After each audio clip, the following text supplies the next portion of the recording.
So అఖండ 2 నుంచి second single జాజికాయ జాజికాయ సాంగ్ వచ్చింది. ఇది చూసిన తర్వాత నాకు అర్థమైంది ఏంటంటే, నేను మరీ అంత ఎదవలా కనపడుతున్నారా?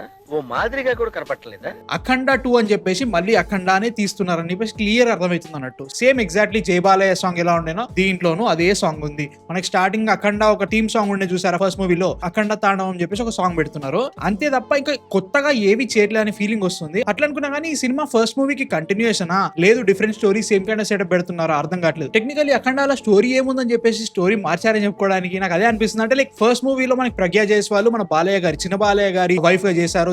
వాళ్ళిద్దరికి ఒక కూతురు ఉంటది. దీంట్లో కూడా ఒక కూతురు చేస్తున్నారు అనమాట, మన బజరంగి భాయిజాన్ లో చేసిన పాప. సో సడన్ గా సంయుక్త మీనన్ ఎందుకు చేస్తుంది దీంట్లో అంటే లైక్ ఈ సినిమాలో ఆమె క్యారెక్టర్ ఉంది, ఈ జస్ట్ ఏదో ఐటమ్ సాంగ్ లాగా చేయట్లేదు దీంట్లో. బట్ అట్లాంటప్పుడు ఏం చేస్తున్నారు అని ఫీలింగ్ వస్తుంది. But coming back to this song, దొమ్మలేమో అదిరిపాయ దూకితే దేవరాయ, ఏం డైలాగులు ఏంటి. బాలయ్య గారి ఏజ్ 65, సంయుక్త మేనన్ గారి age 30 years, 35 years old gap. అట్లని చెప్పి ప్రజ్ఞా జైస్వాల్ గారు కూడా 34. ఇంకా ఎన్ని రోజులు ఇదే చేస్తారు? ఈ నొక్కలేం కాదు, పెద్ద స్టార్స్ అందరూ అదే చేస్తున్నారు.